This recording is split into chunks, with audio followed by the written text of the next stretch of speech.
प्रिया उर्फ अलीशा चौहान, क्षमा करें, लेकिन आप बिल्कुल मेरी पसंद की नहीं हैं। रोहन ने माफ़ी मांगी। वह ठीक वैसे तो माफ़ी नहीं मांग रहा था, लेकिन वह तेज तर्रार सुंदर स्त्री ऐसी नहीं लगती थी जो अस्वीकृति को स्वीकार करे। अजीब बात यह थी कि उसे अस्वीकृति से कोई फर्क नहीं पड़ा। इसके विपरीत उस तेज तर्रार सुंदर स्त्री ने हंसना शुरू कर दिया, मानो उसे इसमें मज़ा आ रहा हो। तो फिर आपकी पसंद क्या है? उसने बेपरवाही से पूछा। जो दिमागी रूप से बीमार न हो, शायद, उसने सोचा, लेकिन जोर से नहीं बोला। रोहन ने हल्का कंधा उचकाया और बात बदल दी। मुझे नहीं लगता कि हम पहले मिले हैं।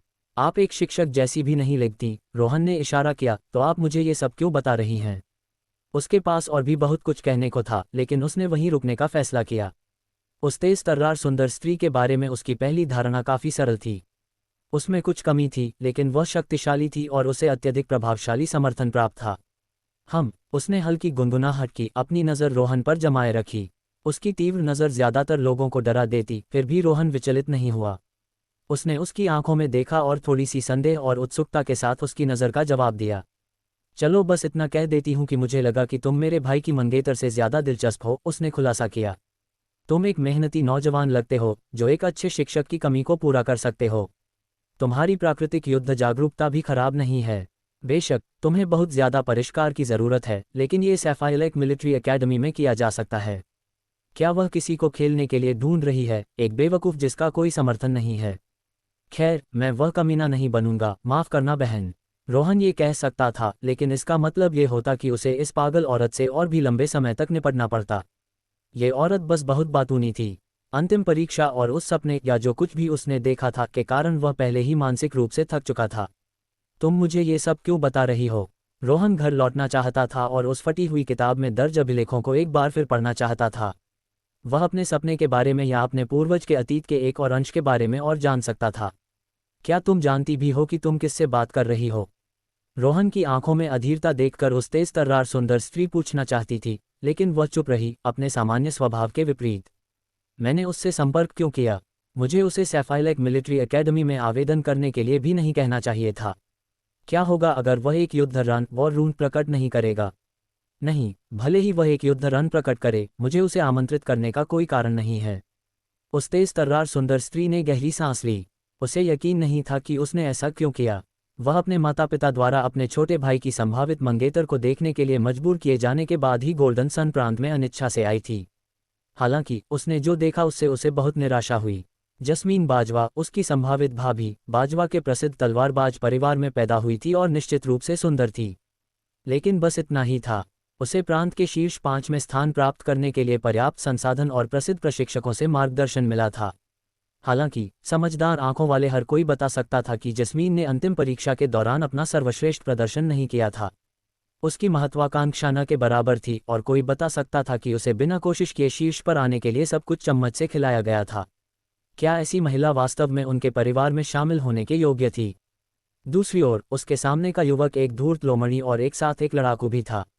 रोहन आहूजा मध्यम वर्ग से संबंध रखता था।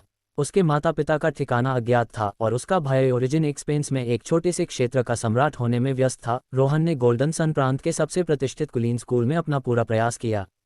दुर्भाग्य से पहली परीक्षा में पहला स्थान प्राप्त करने पर उसे अपने सहपाठियों की धमकियों का सामना करना पड़ा। नतीजतन उसके ग्रेड कक्षा के सबसे नीचे गिर गए, मुश्किल से पास होने लायक। किसी ने नहीं सोचा था कि रोहन स्नातक हो पाएगा, यहाँ तक कि उसके अपने होम रूम शिक्षक ने भी नहीं। लेकिन यह एक गंभीर गलती थी। हो सकता है कि वह पहले स्थान पर न आए क्योंकि उसके पास आवश्यक संसाधन और प्रशिक्षण नहीं था जो उसके सहपाठियों को बचपन से मिल रहा था, लेकिन वह निश्चित रूप से शीर्ष रैंकर्स को कड़ी प्रतिस्पर्धा देगा। ये वही था जो उसने रोहन के बारे में तब पता चला जब उसने अपनी होम रूम शिक्षिका को अवलोकन कक्ष में उसके बारे में बुरा बोलते हुए सुना। वह पहले बस उसकी कीमत का आकलन करना और उसे देखना चाहती थी। हालांकि कुछ ऐसा था जिसने उसकी दिलचस्पी जगाई। रोहन ने अपने वातावरण के अनुकूल होने के लिए, उसे दिए गए थोड़े से संसाधनों का उपयोग करने के लिए और अवसर मिलने पर हमला करने के लिए अपना सर्वश्रेष्ठ प्रदर्शन किया। उसका धैर्य और काम करने की नैतिकता त्रुटिहीन थी और यही वह चीज़ थी जिसकी सेना को ज़रूरत थी। जलती हुई दृढ़ संकल्प और महत्वाकांक्षा की लपटों के साथ किसी को संघर्ष करते देखना चम्मच से खिलाए गए बेवकूफ़ों को आधे मन से एक दूसरे से लड़ते देखने से कहीं ज़्यादा दिलचस्प था। थोड़ी देर सोचने के बाद उसने अपना दाहिना हाथ बढ़ाया और एक होलोग्राफिक स्क्रीन प्रकट की। मुझे अपने संपर्क विवरण दें। यदि आपको मेरा निमंत्रण पसंद नहीं है तो आप इसे अनदेखा कर सकते हैं। शायद मैं बहुत ज्यादा जबरदस्त लगी, उस तेज तर्रार सुंदर स्त्री ने अपनी सहज प्रवृत्ति का पालन करते हुए कहा। उसकी जीवंत मुस्कान एक हल्की, वास्तविक मुस्कान से बदल गई थी। उसने थोड़ी आवाज़ कम की, ये समझते हुए कि उसका उत्साह और दिलचस्पी थोड़ी ज्यादा हो गई थी। रोहन पर कूदने की कोई ज़रूरत नहीं थी, खासकर जब चीज़ें अभी भी अनिश्चित थीं। वह उसके बारे में गलत हो सकती थी, लेकिन उसे लगा कि ऐसा होने की संभावना बहुत कम थी। रोहन ने अपना सिर झुकाया लेकिन फिर सिर हिलाया। प्रौद्योगिकी और स्टारनेट के युग में उसके संपर्क विवरण प्राप्त करना मुश्किल नहीं था। अज्ञात महिला के साथ उन्हें साझा करने से कोई खतरा नहीं था। वैसे मेरा नाम प्रिया उर्फ अलीशा चौहान है, उसने अचानक कहा, रोहन द्वारा बढ़ाए गए हाथ को पकड़ते हुए। एक पूर्ण अजनबी, उसने सोचा, लेकिन उसके होंठों के कोने ऊपर की ओर मुड़ गए, भले ही वह थोड़ा सा ही था। मैं रोहन आहूजा हूँ। उसके घर की यात्रा में ज्यादा समय नहीं लगा। उसने उसे घर ले जाने के लिए एक उड़ने वाली शटल का आदेश दिया, जो प्रांत की राजधानी लाकी के हवाई मार्गों से 5 मिनट की उड़ान थी। लाकी लाखों निवासियों वाला एक बड़ा शहर था। यह एक ऐसा शहर था जो पूरे दिन जीवंत रहता था, जिसमें भीड़ भरे शॉपिंग मॉल और हलचल भरे रेस्तरां होते थे। रोहन शहर के केंद्रीय क्षेत्र के पास रहता था, एक बड़े पारिवारिक अपार्टमेंट में जिसमें 3 बेडरूम, एक रसोई घर, 2 बाथरूम, एक बड़ा बैठक और एक भीड़ भरा कार्यालय था। लाकी जैसे शहर में जहां संपत्ति की कीमतें कब्ज पैदा करने के लिए पर्याप्त थीं, ये पहले से ही शानदार था। अपार्टमेंट का मूल्य लाखों में था।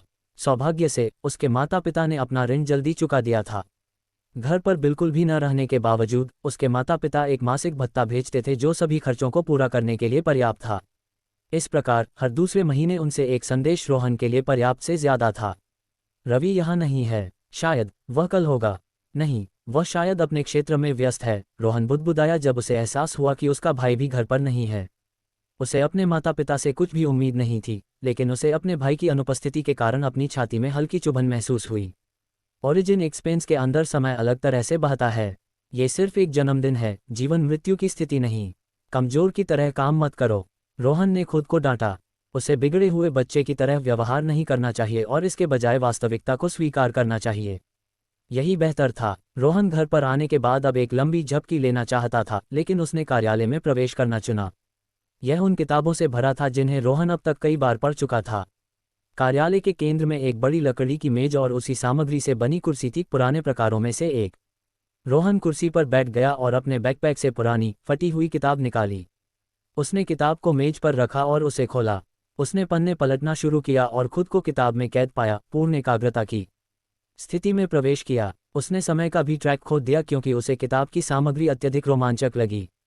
हाँ, मुझे यकीन है, ये बिल्कुल वैसा ही है जैसा मैंने सपने में देखा था। ये बिल्कुल वैसा ही है।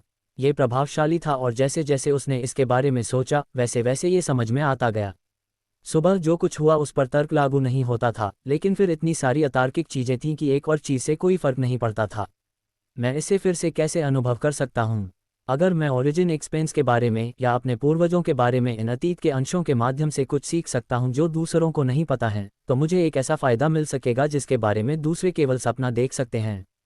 रोहन ने खुद से बुदबुदाया। वह गहरे विचारों में डूबा हुआ था और उसने उस आकृति को भी नहीं देखा जो कार्यालय के दरवाजे के फ्रेम में दिखाई दी थी।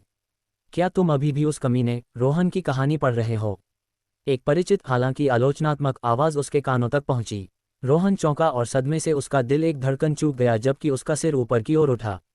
एक पल बाद ही उसके चेहरे पर मुस्कान खिल गई। तुम वापस आ गए, रवि। तुमने मुझे संदेश क्यों नहीं भेजा? उसने चिल्लाया, तुरंत फटी हुई किताब को भूलकर। वह उछल पड़ा और अपने भाई के पास एक हल्की मुस्कान के साथ पहुंचा। रवि आहूजा उससे कुछ ही साल बड़ा था, लेकिन वह अक्सर घर पर नहीं रहता था क्योंकि वह अपने क्षेत्र में व्यस्त रहता था। पिछले कुछ महीनों में उसके क्षेत्र में बहुत सारी घटनाएं हुईं, जिससे उसे ओरिजिन एक्सपेंस में सामान्य से कहीं ज्यादा समय तक रहना पड़ा। रवि ने अपने छोटे भाई के बालों को प्यार भरी मुस्कान के साथ बिखेरा। उसने पुरानी, फटी हुई किताब पर आखिरी नज़र डाली और उसके बाद हल्के से सिर हिलाया। मुझे ये किताब सच में पसंद नहीं है, उसने अपनी सांस में बुदबुदाया इससे पहले कि उसने थोड़ा जोर से कहा। मुझे हमेशा लगता है कि वह हमारी बदकिस्मती का कसूरवार है। रोहन समझ गया कि उसके भाई का क्या मतलब था, लेकिन वह वास्तव में इसके बारे में बात नहीं करना चाहता था। वह अब अपने भाई से लड़ने वाला नहीं था जब वह आखिरकार ओरिजिन एक्सपेंस से वापस आ गया था। उनके परिवार को दुर्भाग्य का सामना करना पड़ सकता है, लेकिन इसके कई कारण हो सकते हैं। रवि की आंखें अचानक चमक उठीं और उसने रोहन के कंधे पर हल्के से मुक्का मारा। हालांकि रोहन ने पहले ही इसकी भविष्यवाणी कर ली थी। उसके भाई के साथ हमेशा ऐसा ही होता था। रवि का मुक्का बहुत बड़े अंतर से लक्ष्य से चूक गया। रोहन की मुस्कान अपने भाई के चेहरे पर झुंझलाहट देखकर चौड़ी हो गई। छी! रवि ऐसी गति से आगे बढ़ा जिसकी कोई सामान्य इंसान कल्पना भी नहीं कर सकता था। वह रोहन के सामने प्रकट हुआ, उसका सपाट हाथ उठा हुआ था। धप! उसका सपाट हाथ रोहन के सिर पर जोर से पड़ा। आह! रोहन दर्द से सिर पकड़े हुए जमीन पर गिर पड़ा। रोना बंद करो और ट्रेनिंग हॉल में आओ। मैं देखना चाहता हूं कि तुम कल के लिए तैयार हो या नहीं। रवि ने आदेश दिया, उसकी अभिव्यक्ति पहले से थोड़ी ज्यादा गंभीर थी। रोहन ने अपना माथा रगड़ना जारी रखा, लेकिन उसने आज्ञा मानी। जब उसका भय इतना गंभीर हो तो उसे गुस्सा दिलाना उसके लिए अच्छा नहीं होगा। इसके साथ ही रवि अपनी एड़ियों पर मुड़ा। वह कार्यालय से बाहर चला गया।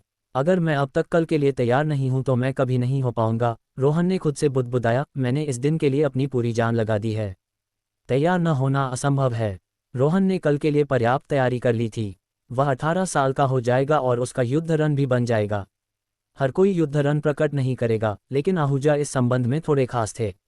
ओरिजिन एक्सपेंस के आने के बाद से आहूजा ने हमेशा आवश्यक उम्र तक पहुंचने के बाद एक युद्ध रन बनाया था। कोई निश्चित रूप से नहीं कह सकता था कि ऐसा क्यों था, लेकिन ज्यादातर ने अनुमान लगाया कि यह उनके पहले पूर्वज कमीने के कारण था। रोहन ने लकड़ी की मेज पर फटी हुई किताब पर आखिरी नजर डाली, इससे पहले कि वह भी मुड़ गया।